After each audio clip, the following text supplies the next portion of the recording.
Chamber অত্যন্ত আন্তরিকভাবে ওনাদের সাথে একসাথে আমরা এই চাঁপাইনবাবগঞ্জ জেলার উন্নয়নে আমরা কাজ করছি। এখানে আমাদের মহানন্দা ব্যাটালিয়নের বিটিপির লেফটেন্যান্ট কর্নেল টিপিয়া সাহেব আছেন। উনি আমাদের সোনা মসজিদের ব্যবসা বাণিজ্য চোরাচালান বন্ধ করার জন্য এবং বৈধ পথে ব্যবসা করার আজকের এই ইফতার পার্টির মাধ্যমে আমরা চাঁপাইনবাবগঞ্জ জেলার ব্যবসা বাণিজ্য অর্থনীতি আগামী দিনে যেন আমরা আরো ভালো করতে পারি।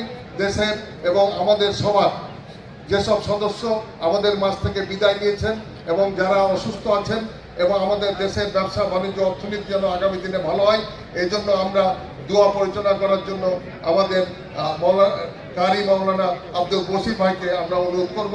আপনারা যারা কষ্ট করে অনেক দূর থেকে শিবগঞ্জ, কানসার, ভোলাহাট, সোনা মসজিদ, নাচল, রহনপুর থেকে আপনারা উপস্থিত হয়েছেন, চাঁপাইনবাবগঞ্জ চেম্বারের পক্ষ থেকে, পরিচালনা পরিষদের পক্ষ থেকে সকল ব্যবসায়ী এবং শিল্পপতিদের আমরা অভিনন্দন জানাচ্ছি।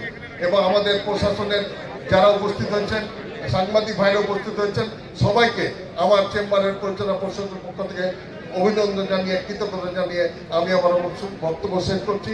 এরপর যে দোয়া পরিচালনা করার জন্য কারি আব্দুল বসির ভাইকে আমি অনুরোধ করছি।